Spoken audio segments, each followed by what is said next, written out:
വിശുദ്ധ ലൂക്കോസിന്റെ സുവിശേഷം 23-ാമത്തെ അധ്യായം, അതിന്റെ 28 മുതൽ 31 വരെയുള്ള വാക്യങ്ങൾ. Saint Luke chapter 23 verses 28 to 31. യേശു തിരിഞ്ഞ് അവരെ നോക്കി, യെരൂശലേം പുത്രിമാരെ, എന്നെ ചൊല്ലി കരയണ്ട, നിങ്ങളെയും നിങ്ങളുടെ മക്കളെയും ചൊല്ലി കരവീൻ. മച്ചികളും പ്രസവിക്കാത്ത ഉദരങ്ങളും കുടിപ്പിക്കാത്ത മുലകളും ഭാഗ്യമുള്ളവ എന്ന് പറയുന്ന കാലം വരുന്നു. അന്ന് മലകളോട് ഞങ്ങളുടെ മേൽ വീഴുവീൻ എന്നും കുന്നുകളോട് ഞങ്ങളെ മൂടുവീൻ എന്നും പറഞ്ഞു. പച്ചമരത്തോട് ഇങ്ങനെ ചെയ്താൽ ഉണങ്ങിയതിന് എന്ത് ഭവിക്കും എന്ന് പറഞ്ഞു. പച്ചമരത്തോട് ഇങ്ങനെ ചെയ്താൽ ഉണങ്ങിയതിന് എന്ത് ഭവിക്കും എന്ന് പറഞ്ഞു. മലയാളത്തിൻ്റെ പ്രിയപ്പെട്ട കഥാകാരനാണ് NS മാധവൻ. നവനവോന്മേഷശാലിയായ ശേഷിയുള്ള പ്രജ്ഞ കൊണ്ട് മലയാളി വായനക്കാരെ ഏറെ വിസ്മയിപ്പിച്ച NS മാധവന്റെ വളരെ ശ്രദ്ധേയമായ ഒരു കഥയാണ് പാല് പിരിയുന്ന കാലം. ഇത് ഒരു മലയാളിയെക്കുറിച്ചുള്ള കഥയാണ്. ഭോപ്പാൽ റെയിൽവേ സ്റ്റേഷനിൽ നിന്നും ഡൽഹിയിലേക്ക് ട്രെയിനിൽ യാത്ര പുറപ്പെടുന്ന സാബു എന്ന മലയാളി, അദ്ദേഹത്തിന് ഉദരസംബന്ധമായ ചില പ്രശ്നങ്ങളുണ്ട്. അതുകൊണ്ട് അതിൻ്റെ കൂടുതൽ ചികിത്സയ്ക്കായും ബയോപ്സിക്ക് വേണ്ടി എടുത്ത ശരീരത്തിൻ്റെ ഒരു ഭാഗം അത് പ്രത്യേകമായി സൂക്ഷിച്ചും അദ്ദേഹം ഡൽഹിയിലേക്ക് യാത്ര പുറപ്പെടും.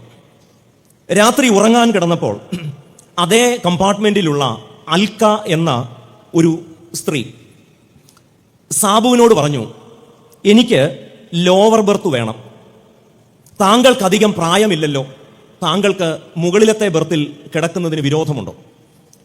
അപ്പോൾ സാബു പറഞ്ഞു, എനിക്ക് അതിനുള്ള ആരോഗ്യമില്ല, ഞാൻ ലോവർ ബെർത്തിൽ കിടന്നോളാം. വീണ്ടും അൽക്ക ഇതേ ആവശ്യം സാബുവിനോട് പറഞ്ഞു. അദ്ദേഹം അത് വിനയപൂർവ്വം നിരസിച്ചു.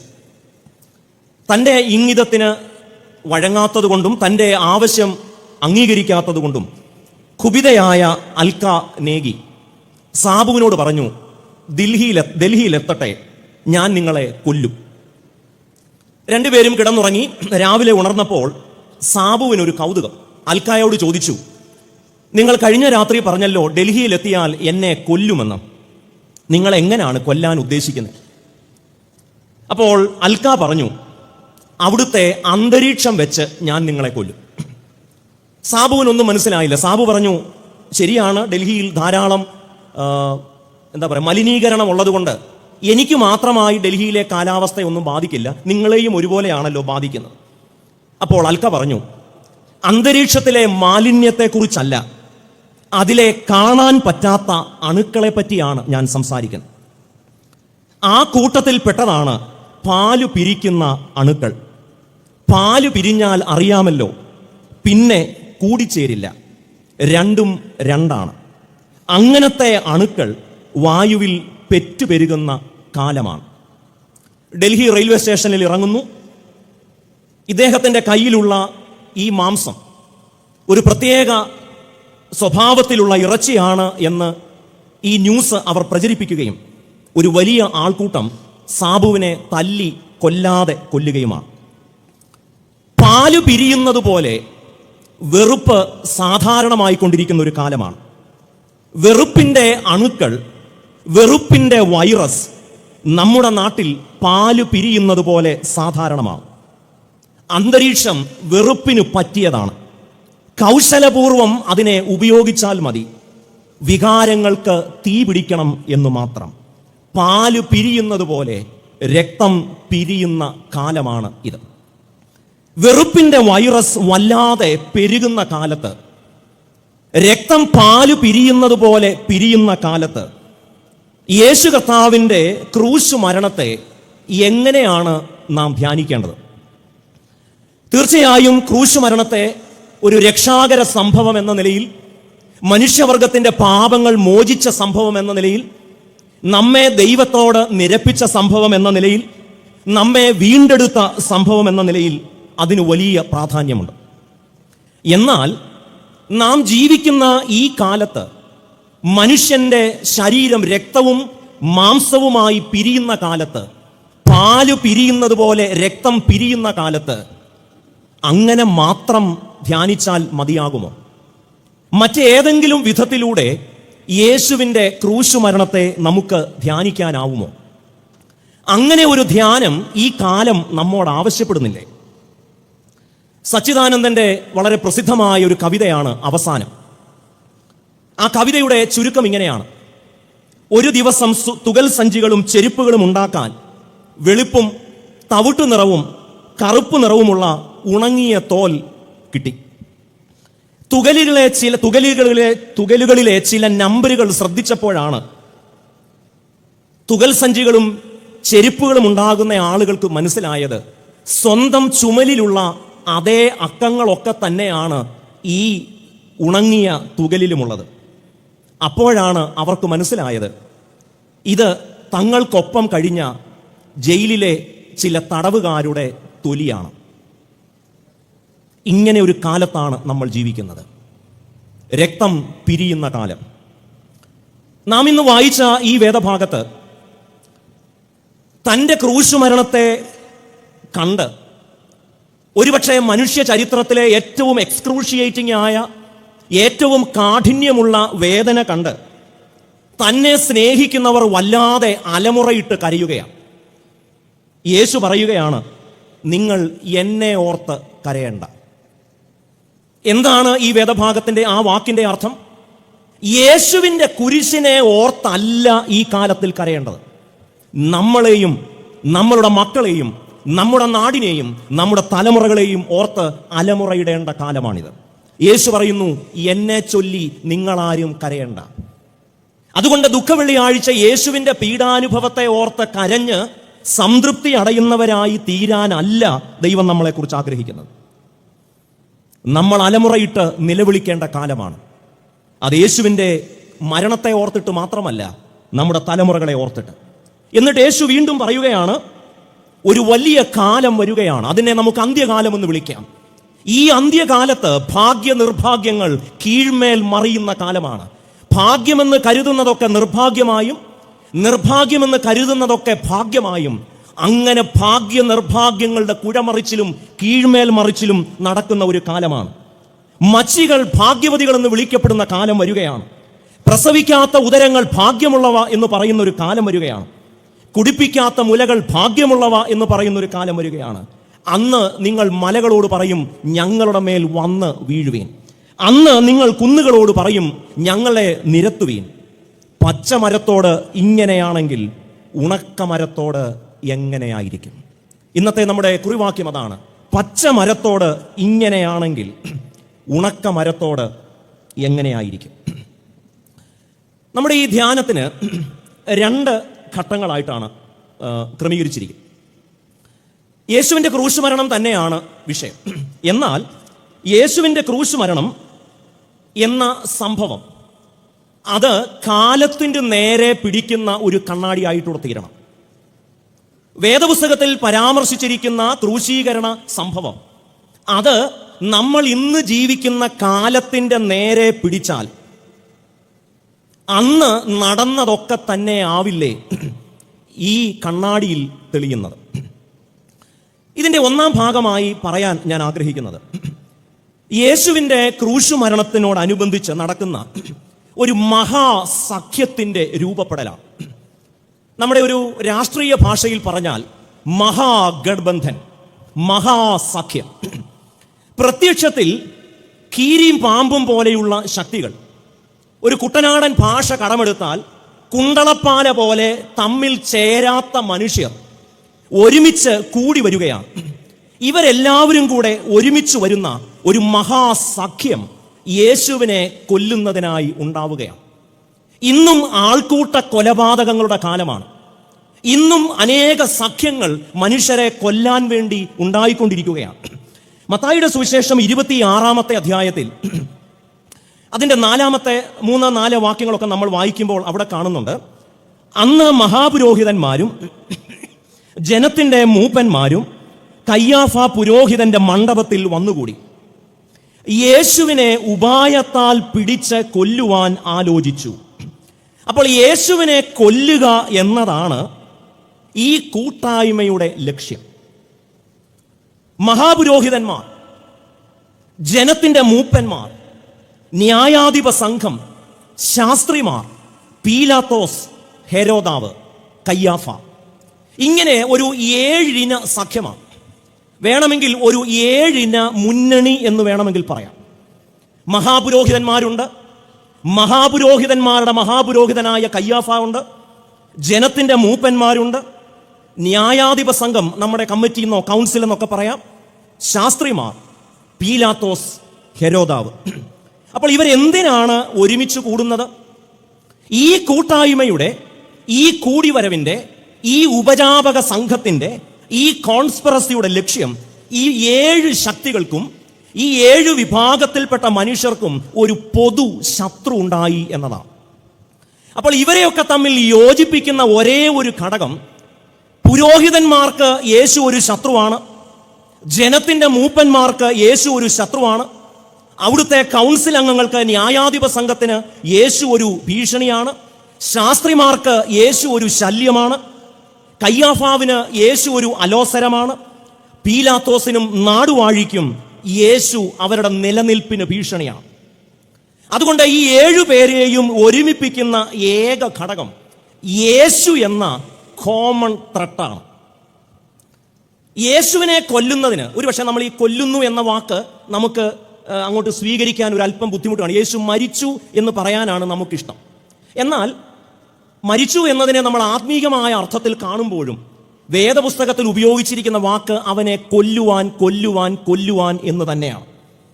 അതുകൊണ്ട് മരിച്ചു എന്ന വാക്ക് നമ്മൾ ഉപയോഗിക്കുമ്പോൾ തന്നെ വേദപുസ്തകത്തിൽ യേശുവിനെ കൊല്ലുവാൻ എന്ന വാക്ക് അനവധി തവണ ഉപയോഗിച്ചിട്ടുണ്ട്.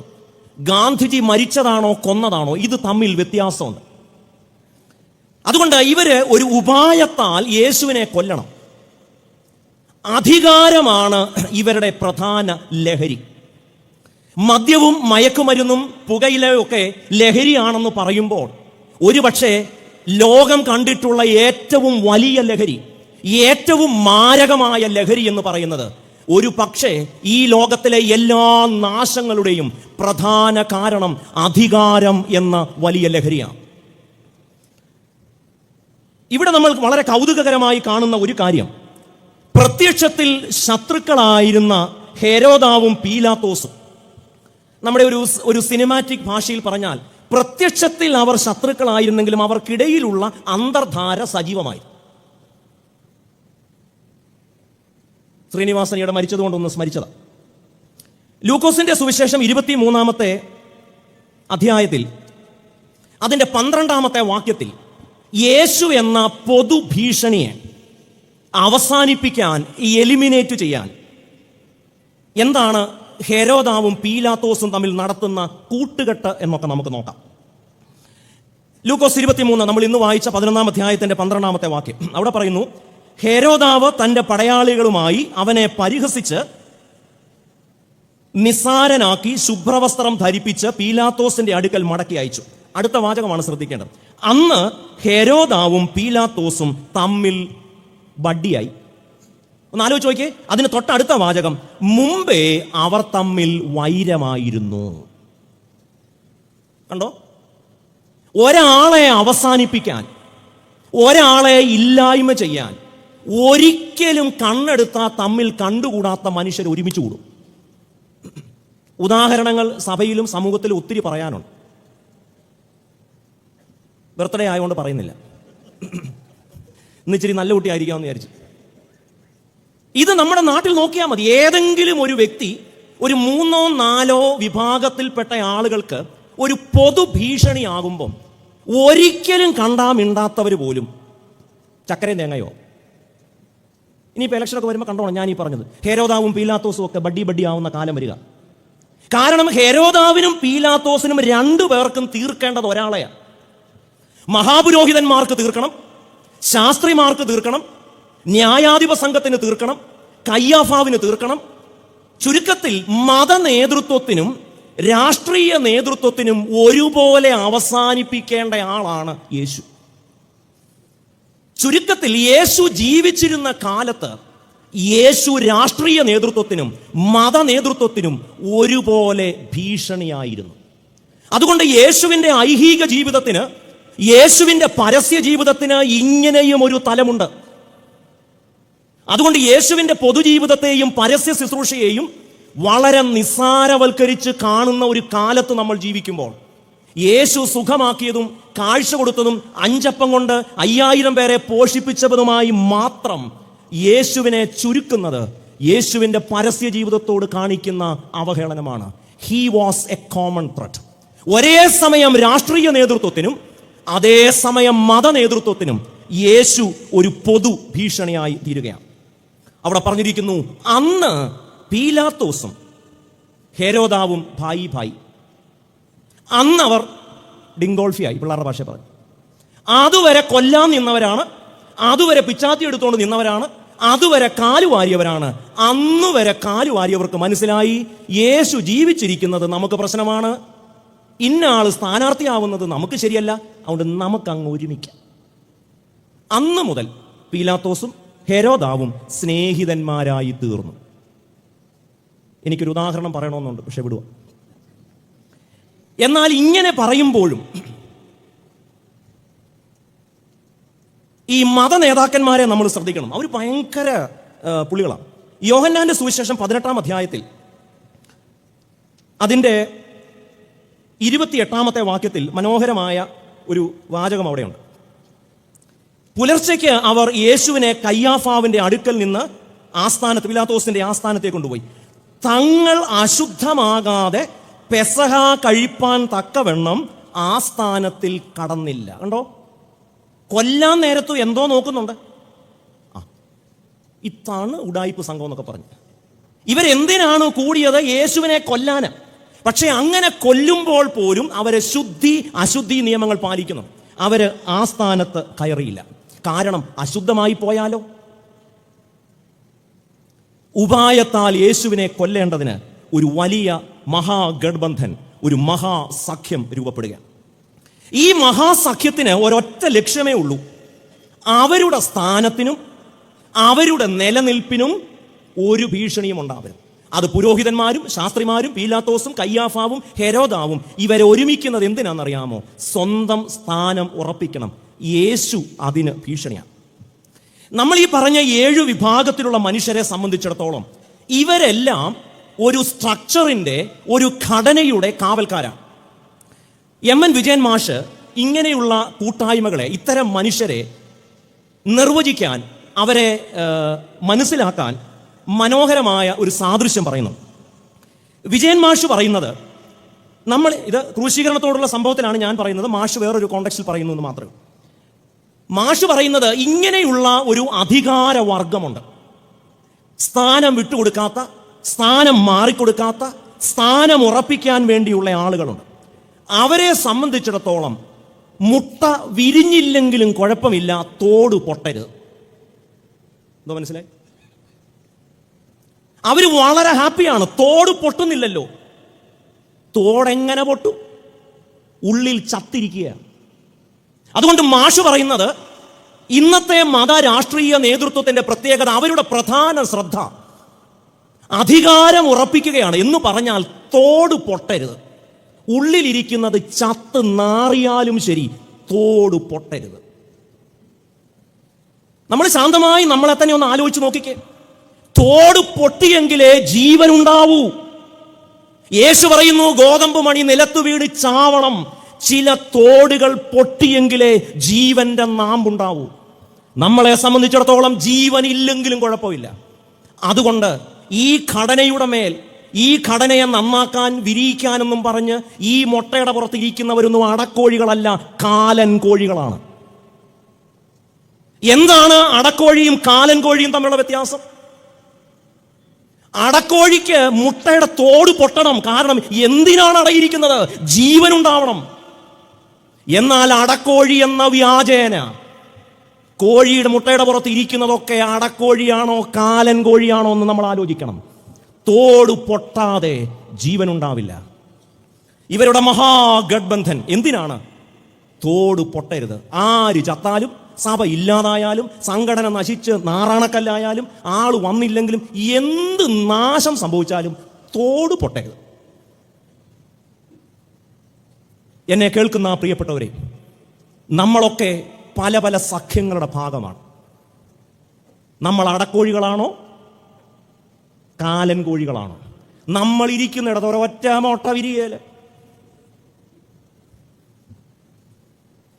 കാരണം വിരിയാൻ നമുക്ക് വെറുതെ ആലോചിച്ചാൽ മതി. ചുമതലക്കാരും കമ്മിറ്റിക്കാരും എല്ലാവരും ഒരെണ്ണം വിരിയോ?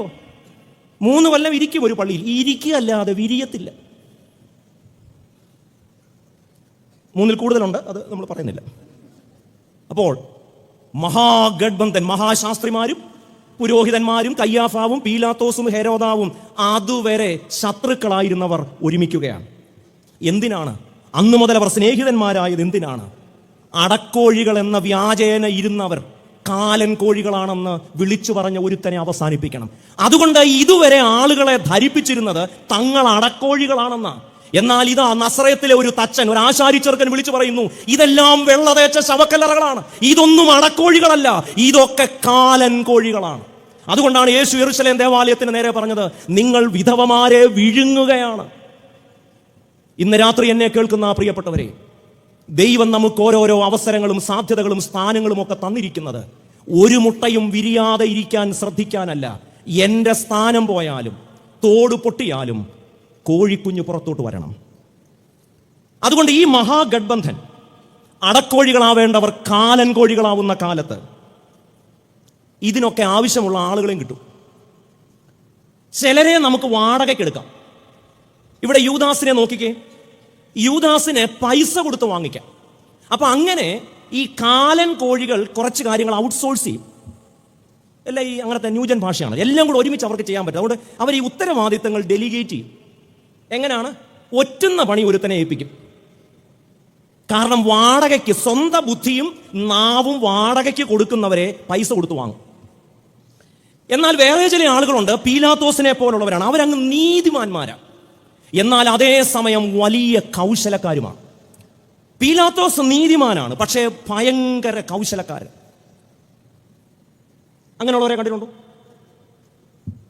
ഈ നീതിമാന്മാരെ, കൗശലക്കാരായ നീതിമാന്മാരെ കൂടെ നിർത്താനുള്ള ഒരു പണി, ഒരു സമ്മർദ്ദം ചെലുത്തിയാൽ മതി. അതിന് നോം ചോംസ്കി ഉപയോഗിക്കുന്ന ഒരു വാക്ക് ഫ്ലാക്ക് എന്ന, FLAK. ഒന്ന് പേടിപ്പിച്ചാൽ അവരിങ്ങ് കൂടെ പോരും. ഞാൻ വാട്സാപ്പിൽ എഴുതി കളയും,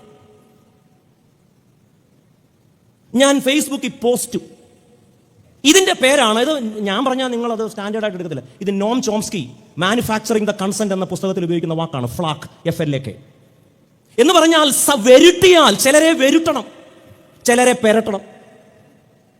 എങ്ങനെയാ പെരട്ടുന്നത്? 30 വെള്ളിക്കാശ് കൊടുത്ത് പെരട്ടിയാൽ മതി. ചിലരെ പെരട്ടാൻ പറ്റത്തില്ല, അവരെ വിരട്ടണം. അങ്ങനെ വിരട്ടുന്ന പരിപാടിയുടെ പേരാണ് ഫ്ലാക്ക്, FLAK. അങ്ങനെ വിരട്ടുമ്പോൾ മനസ്സ് മാറും. അപ്പൊ നമ്മളൊന്ന് ആലോചിച്ച് നോക്കിയാൽ, ഈ മഹാഗഡ്ബന്ധൻ, ഇങ്ങനെയുള്ള നിരവധി സഖ്യങ്ങൾ നമ്മുടെ കാലത്തുണ്ട്. അതുകൊണ്ട് വെറുതെ ഒന്ന് കണ്ണോടിച്ച് നോക്കിയാൽ യേശുവിനെ ക്രൂശിക്കാൻ കൂടി വന്ന ശക്തികളൊക്കെ ഇന്നും കൂടി വരുന്നില്ലേ? അതുകൊണ്ടാണ് പറഞ്ഞത്, ക്രൂശുമരണം എന്ന സംഭവം ഈ കാലത്തിന്റെ നേരെ തുറന്നു പിടിച്ചാൽ ആ കണ്ണാടിയിൽ തെളിയുന്നത് മുഴുവൻ എന്തൊക്കെ കാര്യങ്ങളാണോ, ഏതൊക്കെ ശക്തികളാണോ യേശുവിന്റെ ക്രൂശുമരണത്തിൽ പങ്കാളികളായത്, അവരുടെ എല്ലാം മഹാസഖ്യം ഇന്നും രൂപപ്പെടുകയാണ്. അതുകൊണ്ട് യേശു പറയുന്നു, നിങ്ങൾ എന്നെ ഓർത്ത് കരഞ്ഞുകൊണ്ടിരിക്കരുത്. നിങ്ങൾ നിങ്ങളുടെ മക്കളെ ചൊല്ലി കരയേണ്ട കാലമാണ്. ഇത്തരം സഖ്യങ്ങളെ തിരിച്ചറിയാൻ കഴിയുന്നില്ലെങ്കിൽ, ഇത്തരം പീലാത്തോസ്, ഹെരോദാവ്, ബായി സഖ്യങ്ങളെ തിരിച്ചറിയാൻ കഴിയുന്നില്ലെങ്കിൽ ഇന്നും ആളുകൾ ക്രൂശിക്കപ്പെട്ടുകൊണ്ടിരിക്കും. അതുകൊണ്ട് ഒരു സഭ എന്ന നിലയിൽ, ദൈവമക്കൾ എന്ന നിലയിൽ നമ്മളുടെ പ്രധാന ഉത്തരവാദിത്വം ഇന്ന് ദൈവത്തെ തോൽപ്പിക്കാൻ കൂടി വരുന്ന ശക്തികൾ ഏതൊക്കെയാണ്?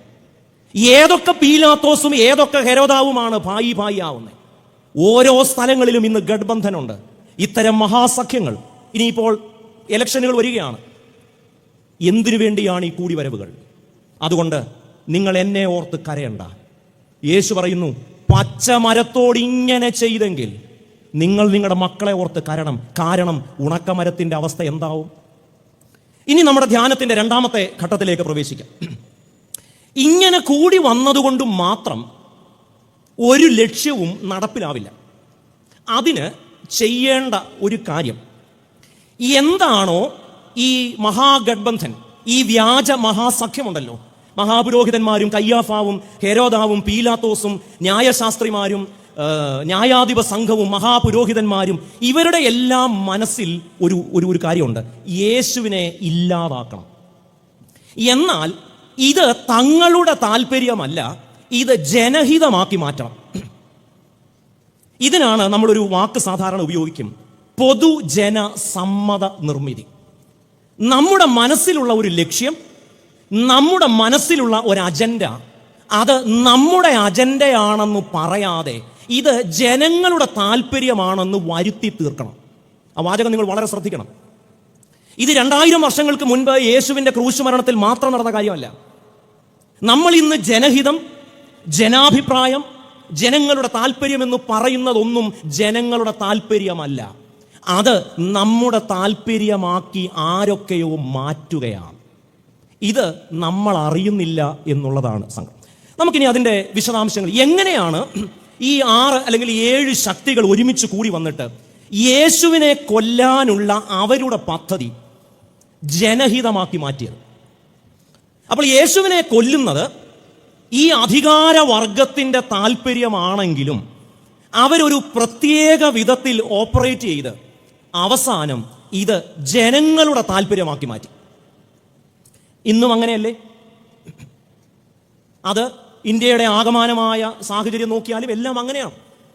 ഇറാഖിനെ ആക്രമിക്കുന്ന സമയത്ത് നമ്മളോട് എന്താ പറഞ്ഞത്? അവിടെ രാസായുധമുണ്ട്, അവിടെ ആളുകളെ മുഴുവൻ നശിപ്പിക്കാനുള്ള ബയോളജിക്കൽ വെപ്പണുണ്ട്. ശരിക്കും ആ രാജ്യത്തെ ആക്രമിച്ച് സ്വന്തമാക്കി മറ്റു ചില താല്പര്യങ്ങൾക്ക് വേണ്ടിയാണ് അതിന്. പക്ഷേ നമുക്ക് പോലും തോന്നി, എന്നാലും എൻ്റെ ഗുണത്തിന് വേണ്ടിയാണല്ലോ. ഇപ്പോഴൊരു അണ്ണനെ പൊക്കിക്കൊണ്ട് പോയിട്ടുണ്ട്, കയ്യോടെ പൊക്കിക്കൊണ്ട് പോയി. നമുക്ക് എന്താ തോന്നുന്നത്?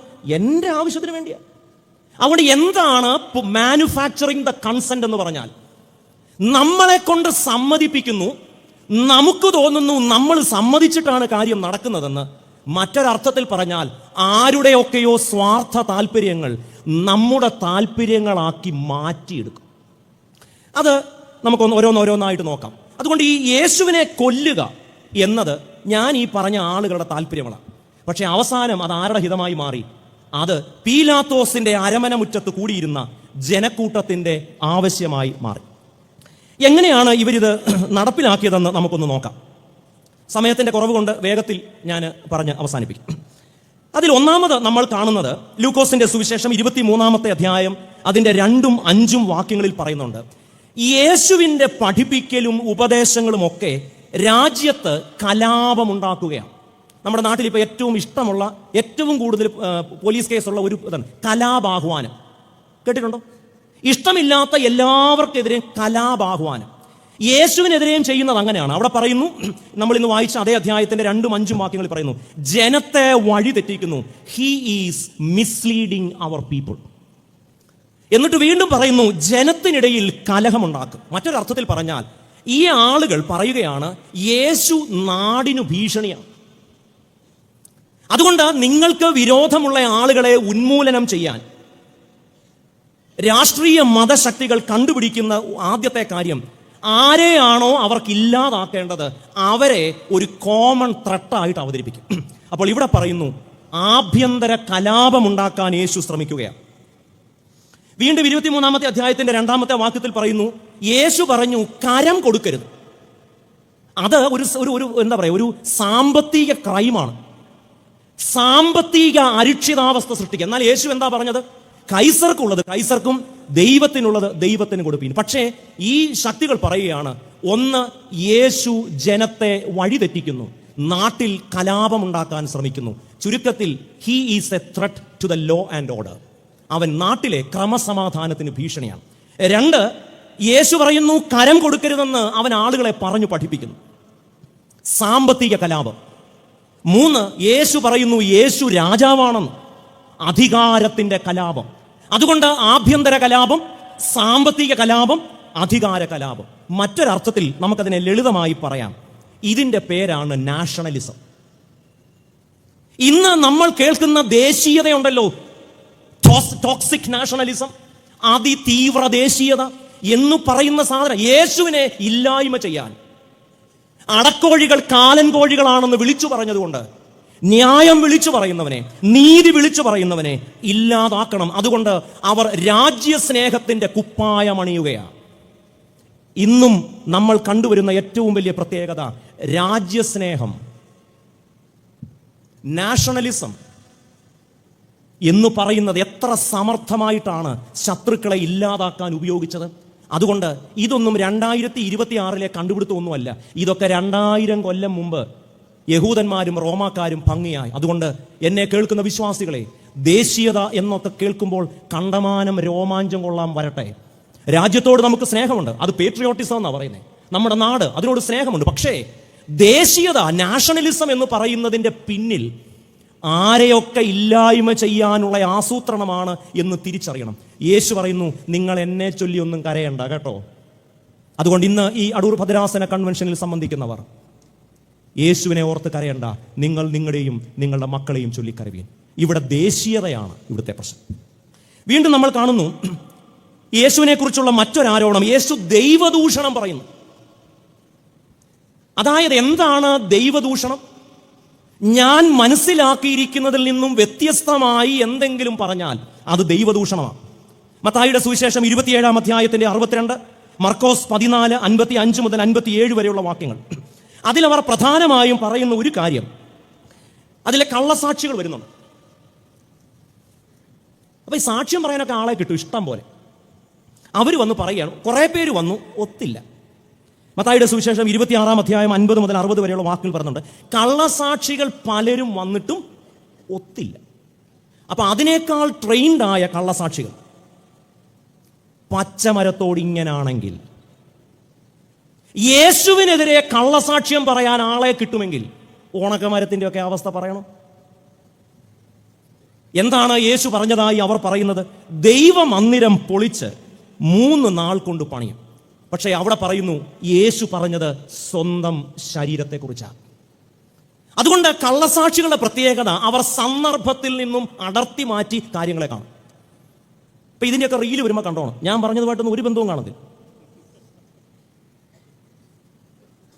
ഒരു വാക്ക് അങ്ങോട്ടോ ഇങ്ങോട്ടോ കയറിയാൽ തീർന്നു. ദൈവദൂഷണം. അപ്പോൾ രാഷ്ട്രീയ നേതാക്കന്മാരോട്, പീലാത്തോസിനോടും ഹെരോദാവിനോടും പറഞ്ഞത്, ഇവന്റെ മേൽ ഒരു വലിയ കുറ്റമുണ്ട്, അവൻ ഹീസ് സെഡീഷ്യസ്, അവൻ രാജ്യദ്രോഹിയാണ്, അവൻ നമ്മുടെ നാഷണലിസത്തിനെതിരാണ്, നമ്മുടെ ദേശീയതയ്ക്കെതിരാണ്, അവൻ രാജ്യസ്നേഹമില്ലാത്തവനാണ്. ആഭ്യന്തര കലാപം, സാമ്പത്തിക കലാപം, അധികാര കലാപം. മത നേതാക്കന്മാർക്ക് വേണ്ടത്, ഇത്തരം ആളുകൾ വലിയ ബുദ്ധിമാന്മാരാണ്. അവർക്ക് എവിടെ വിളമ്പണമെന്ന് കൃത്യമായിട്ട് അറിയാം. പണ്ടൊരു സിനിമയുണ്ട്, അതിൻ്റെ പേര് ഞാൻ മറന്നുപോയി. ഒരു സ്ഥലത്ത് മമ്മൂട്ടിയായിരുന്നു അതിൻ്റെ ഹീറോ, വേറൊരു സ്ഥലത്ത് മോഹൻലാലാണ്. കാരണം ചില പ്രത്യേക പോക്കറ്റിൽ അങ്ങനെ അവതരിപ്പിച്ചാലേ സിനിമ ഓടത്തു. ഇത്രയും നേരം ഞാൻ വേദോസ്തത്തിൽ പറഞ്ഞത് ഒറ്റ അക്ഷരം വേണ്ടിയിട്ട്.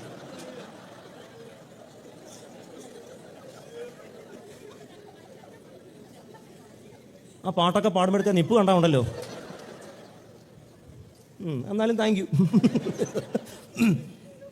അപ്പം രാജ്യസ്നേഹത്തിന്റെ കുപ്പായം അണിയുന്നവരോട് പറഞ്ഞു, ഇത് രാജ്യദ്രോഹിയാണ്. എന്നാൽ മത നേതാക്കന്മാരോട് പറഞ്ഞു, ഇവൻ ദൈവദൂഷണമാണ്, ബ്ലാസ്ഫീമിയാണ്. അപ്പോൾ ഇത് രണ്ടും കൂടെ. അപ്പോൾ ഒന്ന് ആലോചിച്ച് നോക്കി, യേശുവിനെതിരെ ഗുരുതരമായ ആരോപണം. എൻ്റെ ഒരു ആഗ്രഹം, നമ്മൾ ഈ യേശുവിൻ്റെ ക്രൂശീകരണത്തെക്കുറിച്ചുള്ള ഭാഗങ്ങൾ നിങ്ങളൊന്ന് ആഴത്തിൽ ധ്യാനിക്കണം. അപ്പോഴാണ് നമ്മുടെ കർത്താവിൻ്റെ ഐഹിക ജീവിതത്തിൻ്റെ വിസ്മയം നിങ്ങൾ കാണുന്നത്. അത് നിങ്ങളൊന്ന് വായിക്കണമെന്നാണ് എൻ്റെ അപേക്ഷ. ആവട്ടെ, സമയത്തിൻ്റെ കുറവുകൊണ്ട് മുൻപോട്ട് പോകും. അപ്പോൾ 2 തരത്തിലാണ്. അപ്പോൾ എങ്ങനെയാണ് ഒരു പൊതുജന സമ്മതി ഉണ്ടാക്കുന്നത്? ഞാൻ ആദ്യം പറഞ്ഞ വിഭാഗക്കാർക്ക് യേശുവിനെ ഇഷ്ടമല്ല, യേശുവിനെ എലിമിനേറ്റ് ചെയ്യണം, ഉന്മൂലനം ചെയ്യണം. പക്ഷേ അത് സ്വന്തം ചെലവിൽ വേണ്ട, അത് ജനങ്ങളുടെ ചെലവിലാക്കണം. അതുകൊണ്ട് ജനങ്ങളെ കൊണ്ട് അത് സമ്മതിപ്പിക്കണം. അതിന് അവർ 2 കുറ്റങ്ങളാണ്. 1 രാജ്യദ്രോഹം, 2 ദൈവദൂഷണം. യഥാർത്ഥത്തിൽ ഇവർക്ക് ദൈവത്തോടും സ്നേഹമില്ല, രാജ്യത്തോടും സ്നേഹമില്ല. പക്ഷെ ഈ പാവപ്പെട്ട ജനം ചിന്തിക്കുന്നത്, ഇതെല്ലാം ഈ രാജ്യത്തെ അങ്ങ് നന്നാക്കാനാണ്, നമ്മളെ അങ്ങ് കുളിപ്പിച്ച് കിടത്താനാണ് ഈ നാഷണലിസം, ദേശീയത. ഒന്നുമല്ല. ചില സഭാഭക്തന്മാരുണ്ട്, സഭയോടൊരു സ്നേഹമൊന്നുമില്ല. എല്ലാം ചില മേൽക്കുപ്പായങ്ങളാണ്. ഞാൻ കുറേ കാലം മുമ്പ് വായിച്ചൊരു പുസ്തകമുണ്ട്, അതിപ്പോൾ ഉണ്ടോ എന്ന് എനിക്ക് തോന്നുന്നില്ല. ഈ പുസ്തകത്തിൻ്റെ പേരൊന്ന് പറയണേ. ദളിതർക്ക് എഴുതിയ സുവിശേഷം എന്നാണ്. അറിയാം?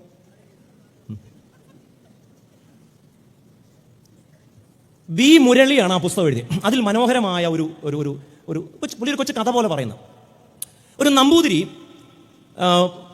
ക്ഷേത്രത്തിലെ പൂജയൊക്കെ കഴിഞ്ഞ് അവിടെ ബാക്കിയുള്ള ഈ നിവേദ്യമൊക്കെ കൊടുത്തതിന് ശേഷമുള്ള ചോറുണ്ട്, പടച്ചോറെന്നൊക്കെ പറയും. അപ്പോൾ ഈ ചോറ് നമ്പൂതിരിക്കുള്ളതാണ്. അപ്പോൾ നമ്പൂതിരി ഒരു ഉരുളിക്കകത്ത് ഈ പടച്ചോറെല്ലാം എടുത്ത് തലയെ വെച്ച് വീട്ടിലോട്ട് പോവാം. അപ്പോൾ ഇങ്ങനെ ഈ സാധനം വീട്ടിൽ എത്തിക്കണം, വീട്ടിൽ ചെന്നിട്ട് വേണം ഭാര്യയ്ക്കും മക്കൾക്കൊക്കെ ഇത് കൊടുക്കാൻ. അങ്ങനെ പോകുമ്പോൾ കുറേ കാക്കകളെല്ലാം കൂടെ ഇതിൻ്റെ ചുറ്റും കിടന്ന് വട്ടം കൂടും. ഇതുങ്ങളെ കൊണ്ട് തോറ്റു. പടച്ചോറ് വീട്ടിൽ കൊണ്ടു ചെല്ലണമെങ്കിൽ ഈ കാക്കയെ കൈകാര്യം ചെയ്യണം. അപ്പോൾ കാക്ക, ഈ ബുദ്ധിമാനായ നമ്പൂതിരി എന്ത് ചെയ്യുന്നറിയാമോ? ഒരു പിടി ചോറെടുത്തിട്ട് ദൂരോട്ട് എറിഞ്ഞു കൊടുത്തു. കാക്ക എല്ലാം അതിൻ്റെ പുറകെ പോയി. അപ്പോൾ മുരളി ചോദിക്കുന്നത്, നമ്പൂതിരി ഇത് കാക്കയോടുള്ള സ്നേഹം കൊണ്ടാണോ ചെയ്തേ? രാജ്യസ്നേഹം, സഭാസ്നേഹം, എന്തോ കടത്താനുള്ള പരിപാടിയാണ്. ഞാൻ അത് അവിടെ വിടുക, ബർത്ത്ഡേ ആണല്ലോ. അപ്പൊ ഈ ചോറ് നമുക്ക് എറിഞ്ഞു തരുമ്പോൾ അത് അധികാരവർഗം, മത നേതൃത്വം ഇങ്ങനെ ചിലത് എറിഞ്ഞു തരും. അപ്പൊ ഈ കാക്കയുടെ വിചാരം, അയ്യോ ഇതുപോലൊരു നമ്പൂരി. പക്ഷെ യഥാർത്ഥത്തിൽ പടച്ചോറ് കടത്താനുള്ള പരിപാടിക്കാണ് ഇങ്ങനെ ഇട്ടു തരുന്നത്. ഞാൻ പറഞ്ഞു വരുന്നത്, ദൈവദൂഷണം, രാജ്യദ്രോഹം, ഇത് രണ്ടും കൂടെ അങ്ങോട്ട് എറിഞ്ഞു കൊടുത്തപ്പം സകലരും ഔത്തേ കയറി കുത്തി. അതുകൊണ്ട് പീലാത്തോസിന്റെ അരമന മുറ്റത്ത് കൂടിയ ആൾക്കൂട്ടം യാദൃച്ഛികമായി ഉണ്ടായതല്ല. മറ്റൊരർത്ഥത്തിൽ പറഞ്ഞാൽ, ഞാൻ ഇനി പറയുന്നത് നിങ്ങൾ ശ്രദ്ധിക്കണേ. ഇതുവരെ ഉള്ളത് ശ്രദ്ധിച്ചു. എന്നാലും ഈ പ്രശസ്തനായ American sociologist Arthur Franklin Raper, അദ്ദേഹം പറയുന്ന ഒരു കാര്യമുണ്ട്. ഇങ്ങനെയുള്ള സ്ഥലങ്ങളിൽ ഒരാളെ കൊല്ലാൻ ഒക്കെ പെട്ടെന്ന് ജനക്കൂട്ടം കൂടുമ്പോൾ നമ്മൾ വിചാരിക്കും ഏതാനും നിമിഷത്തെ ഭ്രാന്തിൻ്റെ ഫലം അല്ല. അദ്ദേഹം പറയുന്നത്, ദീർഘനാളുകളായി പ്രചരിപ്പിക്കുന്ന മുൻവിധിയും തെറ്റായ വിവരണങ്ങളും ജനങ്ങളുടെ മനസ്സിലുള്ളത് കൊണ്ടാണ് ഒരു പ്രത്യേക നിമിഷത്തിൽ ആളുകൾ ഒരുമിച്ച് കൂടുന്നത്. നോർത്ത് ഇന്ത്യയിൽ ക്രിസ്മസ് ആഘോഷങ്ങൾക്കെതിരെ വലിയ അക്രമമൊക്കെ നടന്നു. നിങ്ങൾ വിചാരിക്കുന്നുണ്ടോ ഇത് 24-ാം തീയതി രാവിലെ തോന്നിയ ഭ്രാന്താന്ന്? അല്ല. ഇത് 23-ാം തീയതി ഉച്ചയ്ക്ക് അല്ല. ദീർഘനാളുകളായി ക്രിസ്ത്യാനികൾക്കെതിരെയും ക്രിസ്തീയ വിശ്വാസത്തിനെതിരെയും പ്രചരിപ്പിക്കുന്ന തെറ്റായ വിവരങ്ങൾ ആളുകളുടെ മനസ്സിൽ കിടക്കുമ്പോൾ ഒരു ദിവസം അവർക്ക് തോന്നും ഇവരെ കൈകാര്യം ചെയ്യേണ്ടത് ന്യായമാണെന്ന് തോന്നും. ചുരുക്കത്തിൽ, ഏതെങ്കിലും ഒരു മതവിഭാഗത്തോടുള്ള വെറുപ്പ് ഉൽപ്പാദിപ്പിക്കപ്പെടുന്നത് ഒരു സുപ്രഭാതത്തിലല്ല. ഡിസംബർ 17-ാം തീയതി, ഒരു മാസമായില്ല, നമ്മുടെ നാട്ടിൽ ഒരു ഛത്തീസ്ഗഡ് സ്വദേശി റാം നാരായണനെ എല്ലാവരും കൂടെ തല്ലിക്കൊന്നു. നിങ്ങൾ വിചാരിക്കുന്നുണ്ടോ പെട്ടെന്നൊരു നിമിഷത്തിൽ തോന്നിയതാണ്? അയാളോട് ചോദിച്ചു, ക്യാ തും ബംഗ്ലാദേശി ഹോ ഹേ? തിരുമേനി കറക്റ്റാണ്. ചോദിച്ചാൽ ചിലപ്പോൾ ഹോയും ഹായും ഒന്നും പറയത്തില്ല. അതുകൊണ്ട് ക്യാ തും ബംഗ്ലാദേശി ഹോ എന്ന് പറഞ്ഞാൽ ബംഗ്ലാദേശികൾ കൊല്ലപ്പെടണം, അത് ന്യായമാണ്, അവർ രാജ്യത്തിന് ഭീഷണിയാണ്, നാടിന് ഭീഷണിയാണ്. ഇങ്ങനെ ഒരു വർത്തമാനം ദീർഘനാളുകളായി ഈ നാട്ടിൽ പ്രചരിപ്പിക്കപ്പെടുന്നത് കൊണ്ടാണ് റാം നാരായണനും അട്ടപ്പാടിയിലെ മധുമൊക്കെ കൊല്ലപ്പെടുന്നത് ഒരു നിമിഷത്തെ ഭ്രാന്തിന്റെ ഫലമല്ല. അപ്പോൾ ഞാൻ ഈ പറഞ്ഞ മഹാഗഡ്ബന്ധൻ, ഈ മഹാസഖ്യം യേശുവിനെതിരെ ഗുരുതരമായ 2 കുറ്റങ്ങൾ ആരോപിക്കുകയാണ്. ചുരുക്കത്തിൽ മനോഹരമായ ഒരു വാക്യം പറഞ്ഞ് നമുക്ക് അതിന്റെ സമാപനത്തിലോട്ട് പ്രവേശിക്കാം. മത്തായിയുടെ സുവിശേഷം 27-ാമത്തെ അധ്യായത്തിൽ അതിന്റെ 20-ാമത്തെ വാക്യം. മത്തായിയുടെ സുവിശേഷം 27-ാം അധ്യായം 20-ാമത്തെ വാക്യം. എന്നാൽ ബറബാസിനെ ചോദിപ്പാനും യേശുവിനെ നശിപ്പിപ്പാനും, അടുത്ത വാചകമാണ്, മഹാപുരോഹിതന്മാരും മൂപ്പന്മാരും പുരുഷാരത്തെ സമ്മതിപ്പിച്ചു. കണ്ടോ? അപ്പോൾ പീലാത്തോസിന്റെ അരമനമുറ്റത്ത് കൂടിയ ആൾക്കൂട്ടത്തിന് യേശുവിനെ കൊല്ലുന്നത് ന്യായമാണെന്നും യേശുവാണ് കൊല്ലപ്പെടേണ്ടതെന്നും യേശുവിനേക്കാൾ ഭേദം ബറബാസ് ആണെന്നും തോന്നത്തക്ക തരത്തിൽ ദേ മാനുഫാക്ചേർഡ് കൺസെന്റ്. ഇതിനെ നമുക്ക് പൊളിറ്റിക്കൽ മാനുവറിംഗ് എന്നൊക്കെ പറയാം. ഇങ്ങനെയാണ് സമ്മതം ഉൽപ്പാദിപ്പിക്കുന്നത്. ഈ നാട്ടിൽ നടന്നിട്ടുള്ള കൊലപാതകങ്ങൾ, ഡൽഹിയിൽ നടന്ന സിഖ് കൂട്ടക്കൊല, അവർ കൊല്ലപ്പെടേണ്ടതാണ്. ഓരോ നാട്ടിലും നടക്കുന്ന വർഗീയ കലാപങ്ങൾ, ആൾക്കൂട്ട കൊലപാതകങ്ങൾ, ഇവിടെയെല്ലാം നമ്മൾ കാണുന്നത് ചില മനുഷ്യർ കൊല്ലപ്പെടേണ്ടതാണ്, ചിലർ ആക്രമിക്കപ്പെടേണ്ടതാണ്, ക്രിസ്ത്യാനികൾ ഉപദ്രവിക്കപ്പെടേണ്ടതാണ്, അവർ രാജ്യദ്രോഹികളാണ് എന്നൊക്കെ ചിലർക്ക് തോന്നുന്നത് ഒരു ദിവസം കൊണ്ടുള്ള ഒരു ഭ്രാന്താവസ്ഥയല്ല, ഏറെ നാളുകളായി ഉൽപ്പാദിപ്പിക്കപ്പെടുന്ന വെറുപ്പിന്റെ ഫലമാണ്. അതുകൊണ്ട് എന്നെ കേൾക്കുന്ന പ്രിയപ്പെട്ടവരെ, എന്താണ് ഈ വേദഭാഗം നമ്മളോട് പറയുന്നത്? യേശു പറയുന്നു, നിങ്ങൾ എന്നെ ചൊല്ലിക്കരയണ്ട. നിങ്ങൾ ജീവിക്കുന്ന കാലത്ത് നിങ്ങൾ നിങ്ങളുടെ മക്കളെ ചൊല്ലിക്കരവീൻ. വെറുപ്പിന്റെ ഫാക്ടറികളായി നമ്മൾ മാറിക്കൊണ്ടിരിക്കുകയാണ്. സൈബർ ഇടങ്ങൾ, സോഷ്യൽ മാധ്യമ, സാമൂഹ്യ മാധ്യമങ്ങൾ എല്ലായിടത്തും ഉൽപ്പാദിപ്പിക്കുന്നത് വെറുപ്പാണ്. യേശുവിനെ കൊല്ലാൻ ഉപയോഗിച്ചിരുന്നതും ഇത് തന്നെയല്ലേ? അതുകൊണ്ട് ദൈവമക്കൾ എന്ന നിലയിൽ എന്താണ് നമ്മുടെ ഉത്തരവാദിത്വം? ഇവിടെ when consent becomes the norm, dissent becomes the alternative. ഇവിടെ സമ്മതിക്കുക, സമ്മതിച്ചോണം. സമ്മതമാണ് നമ്മുടെ നാട്ടിലത്തെ ഇപ്പോഴത്തെ നോം. എന്നാൽ ഒരു ദൈവ പൈതൽ കൺസെന്റിന്റെ ആളല്ല, പലപ്പോഴും ഡിസെന്റിന്റെ ആളാണ്. സമ്മതത്തിന്റെ ആളല്ല, വിസമ്മതത്തിന്റെ ആളാണ്. അതുകൊണ്ട് യേശുവിനെ കർത്താവെന്ന് പറഞ്ഞാൽ ചിലതിനോടൊക്കെ ഡിസെന്റ് നോട്ട് പറയുക എന്നതാണ്. സമ്മതം മാത്രം ആഗ്രഹിക്കുന്ന ഒരു കാലത്ത് നോ എന്നത്, ഡിസെന്റ് എന്നത്, വിസമ്മതം എന്നത്, അതാണ് ക്രിസ്തീയ ശിഷ്യത്വം. When consent becomes the norm, dissent becomes the paradigm of Christian discipleship.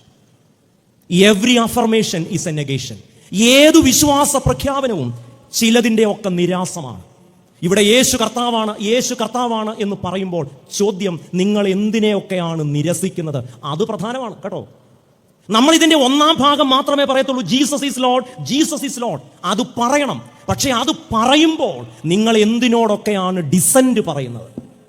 യേശു എന്തിനോടൊക്കെ കലഹിച്ചോ, യേശു എന്തിനെയൊക്കെ എതിർത്തോ, അതിനോടൊക്കെ കൺസെന്റ് പറയുന്നതല്ല, അതിനോടൊക്കെ നോ പറയുന്നതാണ്. യേശു പറഞ്ഞു, യോഹന്നാന്റെ സുവിശേഷം 18-ാം അധ്യായം 10 മുതൽ 11 വരെയുള്ള വാക്യം, എൻ്റെ രാജ്യം ഐഹികമല്ല. എൻ്റെ രാജ്യം ഐഹികമായിരുന്നുവെങ്കിൽ എൻ്റെ ചേകവർ നിങ്ങളുടെ കയ്യിൽ അകപ്പെടാതെ എന്നെ കാത്തുകൊണ്ടേനെ. എൻ്റെ രാജ്യം ഇതല്ല. അതുകൊണ്ടാണ് യേശു പറഞ്ഞത് പത്രോസിനോട് വാൾ ഉറയിലിടണം.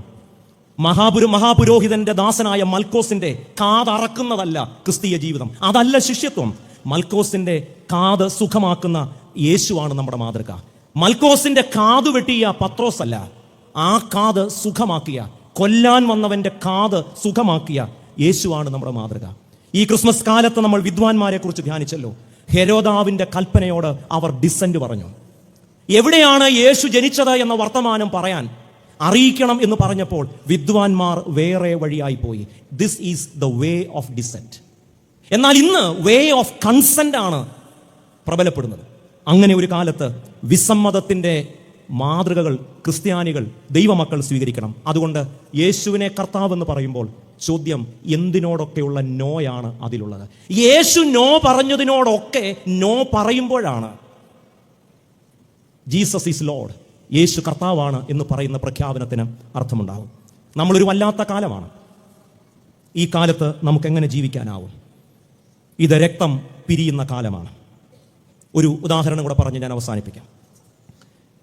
ഏതാനും ദിവസങ്ങൾക്ക് മുൻപ്, അല്ലെങ്കിൽ ഏതാനും ആഴ്ചകൾക്ക് മുമ്പ് ഇറങ്ങിയ നോവലാണ് കലാച്ചി, KR മീരയുടെ.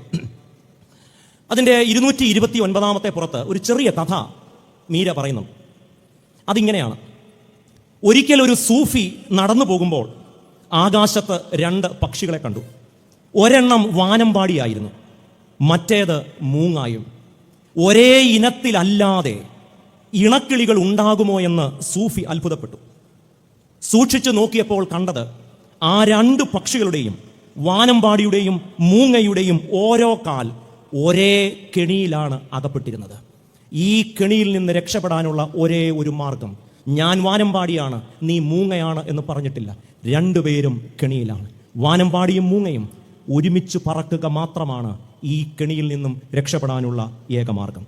യേശുവിനെ ക്രൂശിച്ച അതേ ശക്തികളാണ് ഇന്ന് വാനമ്പാടിക്കും മൂങ്ങയ്ക്കും കെണിയൊരുക്കുന്നത്. ഞാൻ സുറിയാനിക്കാരനാണ്, നീ ദളിതനാണ്, ഞാൻ ഓർത്തഡോക്സ് ആണ്, നീ മർത്തോമായാണ്, കത്തോലിക്കനാണ് എന്ന് പറഞ്ഞ് കലഹിക്കാൻ നമുക്ക് സമയമില്ല. നമ്മൾ ഒരു കെണിയിൽ അകപ്പെട്ടിരിക്കുകയാണ്. ഇതിൽ നിന്ന് രക്ഷപ്പെടാൻ വാനമ്പാടിയും മൂങ്ങയും ഒരുമിച്ച് പറക്കുന്ന ഉയർപ്പിൻ്റെ വഴിയുണ്ടല്ലോ, അതാണ് നമ്മുടെ മുൻപിലുള്ള അതിജീവനത്തിൻ്റെ വഴി. നിങ്ങൾ എന്നെ ഓർത്ത് കരയണ്ട, നിങ്ങളെയും നിങ്ങളുടെ മക്കളെയും ഓർത്ത് കരവേൻ. ഇത് രക്തം പിരിയുന്ന കാലമാണ്. ഞാൻ വാനം പാടിയെന്നും നിങ്ങൾ മൂങ്ങയെന്നും പറഞ്ഞ് കലഹിക്കുന്നതിന് പകരം നമുക്ക് ഒരുമിച്ച് പറക്കാം. ഒരുമിച്ച് പറക്കുന്നതാണ് ഉയർപ്പിൻ്റെ വഴി. അത് കുരിശിൻ്റെ ചുവട്ടിലെ സ്ത്രീകളുടെ കൂട്ടായ്മ പോലെയാണ്. അങ്ങനെ ഒരു കൂട്ടായ്മയാണ് ഈ കാലഘട്ടത്തിൽ നമുക്കുള്ള ഏക അതിജീവനത്തിൻ്റെ വഴി. യേശു പറയുന്നു, പച്ച മരത്തോട് ഇങ്ങനെയാണെങ്കിൽ ഉണക്ക മരത്തോട് എന്തായിരിക്കും? ദൈവം നമ്മെ അനുഗ്രഹിക്കട്ടെ.